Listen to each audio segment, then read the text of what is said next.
let's also take a look at crude oil. We know that that's facing fresh volatility as protests in China spark concern over demand. So let's bring in Yahoo Finance's Blikre for more on this. Hey, Jared. Hey there, just want to show you the sector action today talking about crude oil. Well, energy, which doesn't always move completely in sync with crude oil. Well, it is today. XLE is the worst performing sector. It is trading 2% to the downside, although I should note that over the last month, it's only the second worst sector. But of course, year to date, it is by far the leader here, up 62%. Now, let's take a look at the futures action, and we are going to go back to an intraday view.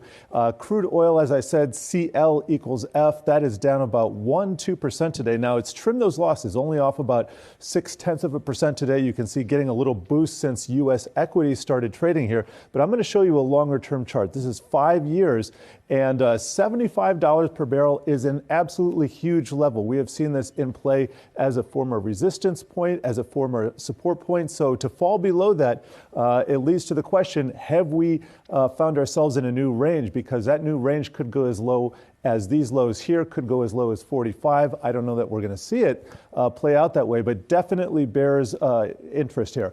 Also want to point out that we do have an OPEC Plus meeting next week, so we're going to keep our eyes on this. And of course, a big importer of crude is China. And we understand that Goldman is out with a new note on the outlook for China. So what's the latest there, Jared? Yeah, as you're seeing, China looking very green today. But in terms of the reopening picture, Goldman only sees a 30% chance of China reopening fully by the second quarter of next year. So that could mean some more downside. Now, what they do have going for them, the People's Bank of China has been enacting some stimulus measures recently.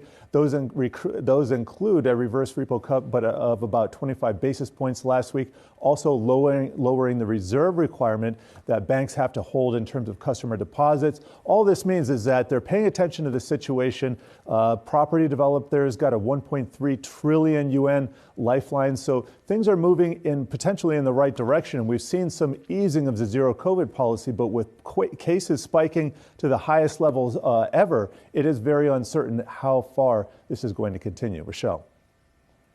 Indeed. Well, thank you, Jared.